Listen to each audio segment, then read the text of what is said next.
नमस्कार। मैं डॉक्टर संतोष चौधरी। आज आपके सामने पाठ योजनाओं के अंतर्गत हम लेकर आए हैं सामान्य विज्ञान में रसायन विज्ञान की पाठ योजना, जिसमें हमारा प्रकरण रहेगा अम्ल, क्षार व लवण। पाठ योजना के अंतर्गत हमारा पहला पेज देखिए। हमारी पाठ योजना का पहला पेज, विद्यालय का नाम, दिनांक, विषय, कक्षा, कालांश, समयावधि। समयावधि हमारी 35 से 40 मिनट। कक्षा यहाँ वह लिखी जाएगी जिस कक्षा का यह प्रकरण है। कालांश, जो भी आपका कालांश होगा, जिस विद्यालय में आप अपनी पाठ योजना दे रहे हैं उस विद्यालय का नाम यहाँ पर होगा। यदि मान लीजिए यह पाठ योजना आपके एग्जाम्स में आपकी जनरल साइंस पेडोलॉजी के अंतर्गत आई है और वहाँ पर विद्यालय का नाम नहीं दिया गया है, तो आप विद्यालय के नाम के सामने एब सैद लिखेंगे, दिनांक उस दिन के लिखेंगे जिस दिन आपका एग्ज़ाम होगा। लेकिन यदि आप दैनिक पाठ योजना की फाइल में यह पाठ योजना बना रहे हैं तो यहाँ दिनांक उस दिन का आएगा जिस दिन आपने इस पाठ की प्रस्तुतिकरण दिया है। बीच में हम यहाँ लिखेंगे प्रकरण। प्रकरण हमारा है अम्ल, क्षार व लवण। इसे हम करेंगे अंडरलाइन। क्यों? क्योंकि महत्वपूर्ण बिंदुओं को रेखांकित किया जाता है और हमारा महत्वपूर्ण बिंदु है इस पेज के ऊपर हमारा प्रकरण। इसके बाद हम एक बॉक्स तैयार करेंगे। इस बॉक्स के अंदर हम 3 छोटे छोटे बॉक्सेज बनाएंगे। पहला हमारा रहेगा क्रम संख्या, दूसरा हमारा रहेगा विशिष्ट उद्देश्य और तीसरा हमारा रहेगा अपेक्षित व्यवहारगत परिवर्तन। देखिए, उद्देश्य, जो हमारे शिक्षण उद्देश्य हैं वो 2 प्रकार के होते हैं। एक सामान्य शिक्षण उद्देश्य और दूसरे विशिष्ट उद्देश्य।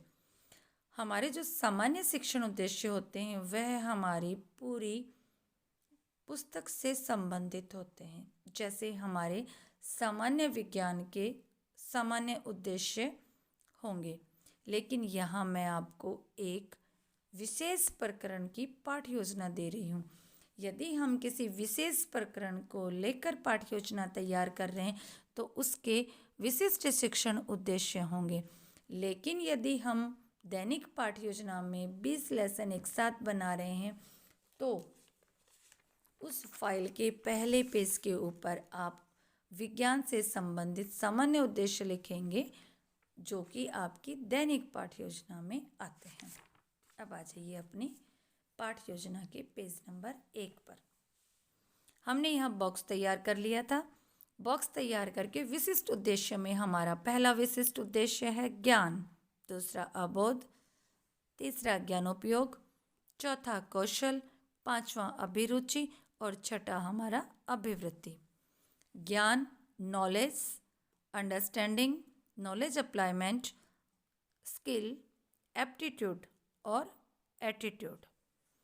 ज्ञान के सामने हम अपने प्रकरण से संबंधित लिखेंगे कि विद्यार्थी अम्ल, क्षार व लवण का प्रत्यास्मरण कर सकेंगे, पुनः स्मरण कर सकेंगे, जान सकेंगे आदि। इसके अंदर हम अपेक्षित व्यवहारगत परिवर्तन में लिखते हैं।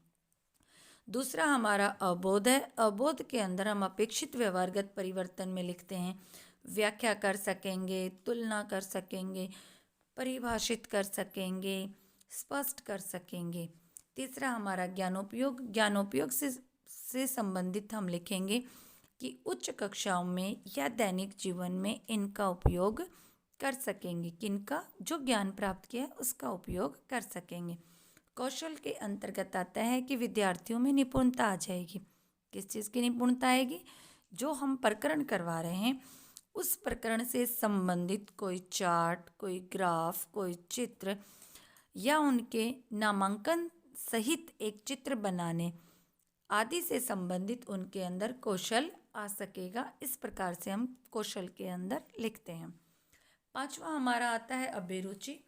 अभिरुचि में हम लिखेंगे कि विद्यार्थी विज्ञान के इस प्रकरण के बारे में और अधिक जानकारी प्राप्त करना चाहेंगे और इससे संबंधित अतिरिक्त जानकारी के लिए विज्ञान की अन्य पुस्तकें या नेटवर्किंग का सहारा लेंगे या फिर पत्र पत्रिकाएं पढ़ने में रुचि लेंगे। अभिवृत्ति के अंतर्गत हमारा यहाँ दृष्टिकोण आता है कि विद्यार्थियों के अंदर इस टॉपिक से संबंधित सकारात्मक या नकारात्मक या वैज्ञानिक दृष्टिकोण उत्पन्न होगा। अब ये हमारी पंक्ति पर निर्भर करता है। जैसे कि हमने यहाँ लिखा है कि विद्यार्थी अमल, क्षार, लवण के अध्ययन से प्राप्त ज्ञान का सकारात्मक दृष्टिकोण रखेंगे। इस प्रकार से हमारा पेज नंबर 1 पूर्ण हुआ। पाठ योजना का पेज नंबर 2। पेज नंबर 2 में सबसे ऊपर हम लिखेंगे सहायक सामग्री। कक्ष में जाते ही एक अध्यापक, एक छात्र अध्यापक, एक छात्र अध्यापिका सबसे ज़्यादा श्यामपट्ट का प्रयोग करती है या श्यामपट्ट का प्रयोग करता है, तो हमारी सहायक सामग्री का अहम हिस्सा रहेगा श्यामपट्ट, जिस पर लिखने के लिए हम खड़िया का प्रयोग करेंगे और जिसे साफ करने के लिए हम झाड़न का प्रयोग करेंगे, जिसे हम लिख सकते हैं ब्लैक बोर्ड, चौक, डस्टर, चार्ट, पॉइंटर आदि। इसके बाद हमारा रहेगा पूर्व ज्ञान। पूर्व ज्ञान में हम अपने प्रकरण से संबंधित विद्यार्थियों के पास जो सामान्य जानकारी होगी उससे संबंधित पंक्ति लिखते हैं कि विद्यार्थियों को इसके बारे में सामान्य जानकारी होगी क्योंकि उनके आसपास इस प्रकार की वस्तुएं होती हैं। और इसके बाद आती है पाठ योजना की आत्मा अर्थात प्रस्तावना। प्रस्तावना बहुत ही रुचिकर होनी चाहिए। जब आप कक्ष में प्रवेश करते हैं, प्रवेश करते ही बच्चों के साथ हल्के फुल्के प्रश्न किसी भी चित्र के माध्यम से पूछते हैं या किसी विशेष घटना या विशेष कहानी के माध्यम से आप उनसे 2, 3, 4 या 5 प्रश्न पूछते हैं। उन प्रश्नों में बच्चों को एक रोचकता का अनुभव होता है और उसके बाद आप अपने पाठ का प्रस्तुतिकरण देते हैं। यही कहलाती है प्रस्तावना। अब हमारे प्रकरण से संबंधित प्रस्तावना आपके सामने है, जिसके लिए हमने एक बॉक्स बनाया। इस बॉक्स को हमने 3 हिस्सों में बांटा है। पहला क्रम संख्या, दूसरा छात्र अध्यापिका क्रिया और तीसरा विद्यार्थी क्रिया। छात्र अध्यापिका की क्रिया में छात्र अध्यापिका जो प्रश्न प्रस्तावना के पूछेगी वो लिखे गए हैं, विद्यार्थी क्रिया में उनके उत्तर लिखे गए हैं। देखिए आज की प्रस्तावना देखते हैं कैसी बनी हुई है। प्रस्तुत चित्र में आपको क्या दिखाई दे रहा है, अर्थात यहाँ छात्र अध्यापिका ने अपनी प्रस्तावना के लिए कोई चार्ट बनाया है और जो भी चार्ट बनाया है उसे इस प्रस्तावना के सामने एक मिनिएचर के रूप में लगाया है। अब आप देखिए मिनिएचर, देखिए बड़ी ही सादगी के साथ ये मिनिएचर बनाया गया है। एक चार्ट काटा है, चार्ट काट कर उसे आउटलाइन की है। आउटलाइन करके इसके अंदर विनेगर, नींबू पानी, बेकिंग सोडा, साबुन, बैटरी, नमक, इस प्रकार से इसके अंदर छोटे छोटे चित्रों के माध्यम से घरेलू पदार्थ दिखाए गए हैं। इसके बाद इसके ऊपर ट्रांसपेरेंट कवर लगाया है और डबल साइड वाली टेप से इसे चिपकाया गया है। आप अपनी पाठ योजना में कभी भी मिनिएचर्स को चिपकाने के लिए गोंद, स्टेपलर, फेविक्विक, फेविस्टिक आदि किसी भी चीज़ का प्रयोग ना करें। डबल साइड वाली टेप से चिपकाना ही बेस्ट होता है। अच्छा, यहाँ एक बात और आती है कि यदि एग्जाम्स के अंदर आपके पाठ योजना एक लॉन्ग क्वेश्चन आया और आपको पाठ योजना का प्रारूप तैयार करना है, तो क्या वहाँ हम मैडम इस प्रकार के मिनिएचर बनाने बैठेंगे? नहीं, बिल्कुल नहीं। वहाँ आप मिनिएचर अपनी यूनिवर्सिटी के द्वारा दी गई कॉपी के ऊपर ही ड्रॉ करके आएंगे, ना कि आप वहाँ पर इस प्रकार से चार्ट काट कर चिपकाएंगे। ठीक है, अब हम देखते हैं हमारी प्रस्तावना के प्रश्न। पहला प्रश्न आता है, प्रस्तुत चार्ट में आपको क्या दिखाई दे रहा है? कुछ घरेलू चीजें, नींबू पानी, साबुन आदि। दूसरा प्रश्न, नींबू पानी का स्वाद कैसा होता है? खट्टा। यानी यहाँ जो चीज़ें बताई गई हैं वो इस चार्ट के अंदर पूछी गई हैं और उन्हीं पूछी गई चीज़ों से यहाँ प्रस्तावना के प्रश्न पूछे गए हैं। प्रस्तावना के प्रश्न पूर्ण होते ही नीचे लिखा गया है उद्देश्य कथन। उद्देश्य कथन में छात्र अध्यापिका कहेगी कि आज हम लवण, अम्ल, क्षार व लवण के बारे में विस्तार पूर्वक अध्ययन करेंगे। फिर वह इसी प्रकरण को 3 शिक्षण बिंदु में बांटती है और वो तीनों शिक्षण बिंदु लिखती है। इसके बाद पाठ की प्रस्तुतिकरण के लिए शिक्षण विधियों का चुनाव किया जाता है और उन्हीं तीन शिक्षण विधियों को यहाँ पर लिखा जाता है, जैसे कि व्याख्यान विधि, प्रश्नोत्तर विधि और प्रदर्शन विधि। इस प्रकार से पाठ योजना का पेज नंबर 2 भी पूर्ण होता है। अब आता है हमारे सामने पाठ योजना का पेज नंबर 3। पेज नंबर जो 3 होता है वो प्रस्तुतिकरण से संबंधित होता है और इसके अंदर हम बॉक्स बनाते हैं 4। पहला शिक्षण बिंदु से संबंधित, दूसरा छात्र अध्यापिका क्रिया, तीसरा विद्यार्थी क्रिया और चौथा शामपट कार्य। पहला जो हमने लिखा है शिक्षण बिंदु हमने लिखा है अमल, क्षार व लवण। जस्ट उसके सामने लिखे गए हैं विकासात्मक प्रश्न। जो विकासात्मक प्रश्न होते हैं उन प्रश्नों के आपको उत्तर विद्यार्थी क्रिया में लिखना है। और यदि आपके विद्यार्थी इस प्रश्न का उत्तर नहीं दे सकते हैं तो यहाँ आप समस्यात्मक शब्द का प्रयोग कतई ना करें, क्योंकि समस्यात्मक शब्द का प्रयोग किया जाता है प्रस्तावना के अंतिम प्रश्न में। यहाँ आप लिखेंगे निरुत्तर शब्द। इसके बाद आप लिखेंगे छात्र अध्यापिका कथन। छात्र अध्यापिका कक्ष में अपने एक शिक्षण बिंदु के लिए कम से कम 7 मिनट के लिए अपनी प्रस्तुतिकरण देती है। जो 7 मिनट के अंदर प्रस्तुतिकरण दिया जाता है उसी के सारांश के रूप में यहाँ छात्र अध्यापिका कथन लिखा जाता है। और इसी छात्र अध्यापिका प्रस्तुतिकरण और इसके कथन में से जो प्रश्न पूछे जाते हैं वे कहलाते हैं बोध प्रश्न। बोध प्रश्नों के उत्तर विद्यार्थी क्रिया में लिखे जाएंगे और आप विद्यार्थी क्रिया में इन प्रश्नों के उत्तर लिखेंगे। यहाँ आप निरुत्तर या समस्यात्मक, मौन, किसी भी प्रकार के शब्द का प्रयोग नहीं करेंगे। जब आपने छात्र अध्यापिका कथन लिखा है जस्ट उसके सामने विद्यार्थी क्रिया में आप लिखेंगे विद्यार्थी ध्यानपूर्वक सुनेंगे, महत्वपूर्ण बिंदुओं को उत्तर पुस्तिका में उतारेंगे। अब बात आती है कि ये महत्वपूर्ण बिंदु हैं कौन से। छात्र अध्यापिका जब पढ़ा रही है तो उनके द्वारा बोले गए महत्वपूर्ण बिंदु विद्यार्थियों ने अपने उत्तर पुस्तिका में उतारे, या फिर छात्र अध्यापिका के द्वारा शामपट का प्रयोग किया जाएगा तो शामपट के ऊपर वो महत्वपूर्ण बिंदु लिखेगी, उन्हीं को विद्यार्थी अपनी उत्तर पुस्तिका में उतारेंगे। छात्र अध्यापिका ने शामपट का प्रयोग किया और शामपट पर महत्वपूर्ण बिंदु लिखे। अब उन्होंने जो भी महत्वपूर्ण बिंदु शामपट पर लिखेंगे वे आप एक ब्लैक चार्ट के ऊपर स्पार्कल पेन का प्रयोग करते हुए बनाएंगे। ट्रांसपेरेंट कवर किया, डबल साइड वाली टेप का प्रयोग करते हुए आप इस प्रकार से इस फाइल में उसको चिपकाएंगे। यह आपका तैयार हो गया पाठ योजना का पेज नंबर 3। पेज नंबर 3 पर आपने पहले शिक्षण बिंदु को तैयार किया। पहले शिक्षण बिंदु से संबंधित चार्ट जो आपने तैयार किया है उसी से संबंधित मिनिएचर बिल्कुल इस पेज के सामने आप इस तरह से बनाएंगे।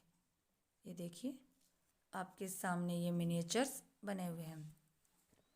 मिनिएचर बनाने के लिए आपने एक चार्ट काटा, चार्ट को आउटलाइन किया।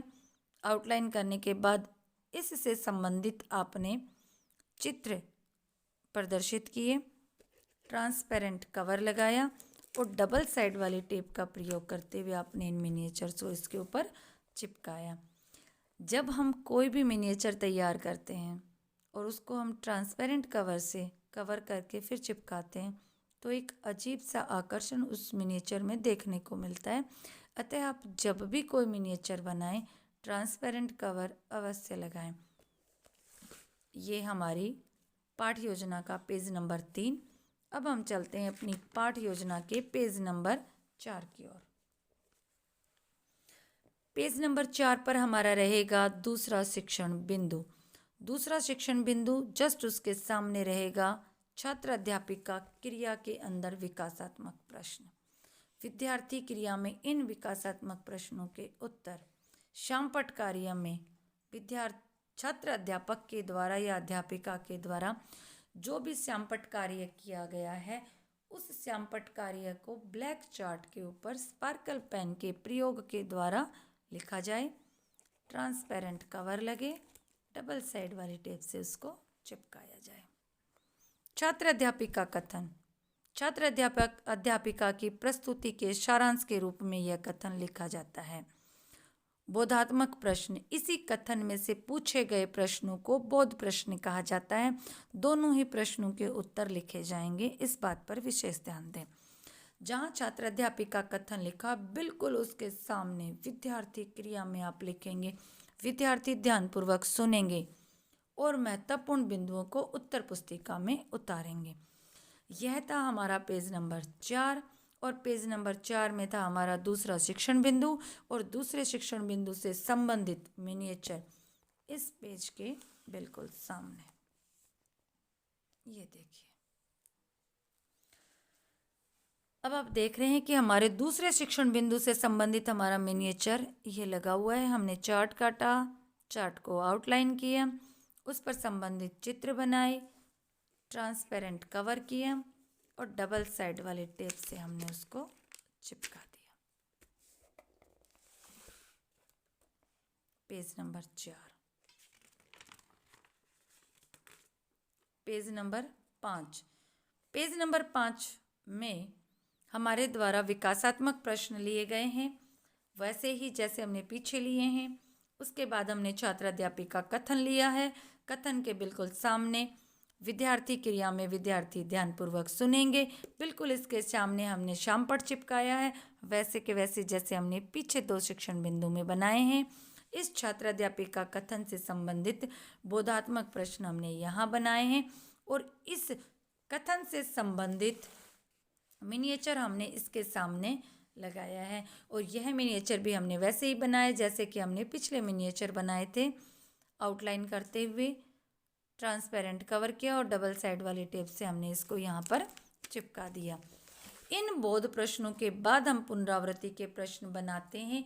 ये पुनरावृत्ति के प्रश्न हमारे द्वारा बनाए गए बोधात्मक जो प्रश्न हैं उन प्रश्नों में से भी ले सकते हैं और हम नए भी प्रश्न बना सकते हैं, अर्थात हमारे द्वारा पुनरावृत्ति के 2 या 3 प्रश्न बनाए जाते हैं। इसके बाद और सबसे महत्वपूर्ण हमारा पाठ्य योजना का पेज आता है, पेज नंबर 6, जिसमें मूल्यांकन के प्रश्न बनाए जाते हैं। मूल्यांकन के प्रश्नों में विविधता पाई जाती है, जो कि इस प्रकार से है। पहला प्रश्न हम वस्तुनिष्ठ बनाएंगे, अवैध से संबंधित। दूसरा हमारा रहेगा हाँ ना वाला या सत्य असत्य वाला। तीसरा हमारा प्रश्न रहेगा रिक्त स्थान से संबंधित। चौथा हमारा रहेगा अति लघुत्रात्मक। पांचवा रहेगा हमारा लघुत्रात्मक। इसके बाद देंगे हम गृह कार्य। गृह कार्य में हम निबंधात्मक प्रश्नों का प्रयोग करेंगे। फिर हम लिखेंगे पर्यवेक्षक के सुझाव, 2-3 लाइनें छोड़कर लिखेंगे हम पर्यवेक्षक के हस्ताक्षर। इस तरह से हमारी दैनिक पाठ्य योजना की एक पाठ्य योजना पूर्ण होती है। एक चीज़ का ध्यान रखें, यदि यही आप वार्षिक पाठ्य योजना में प्रयोग कर रहे हैं तो आप गृह कार्य ना बनाएं। ये हमारी पाठ्य योजना पूर्ण होती है। धन्यवाद।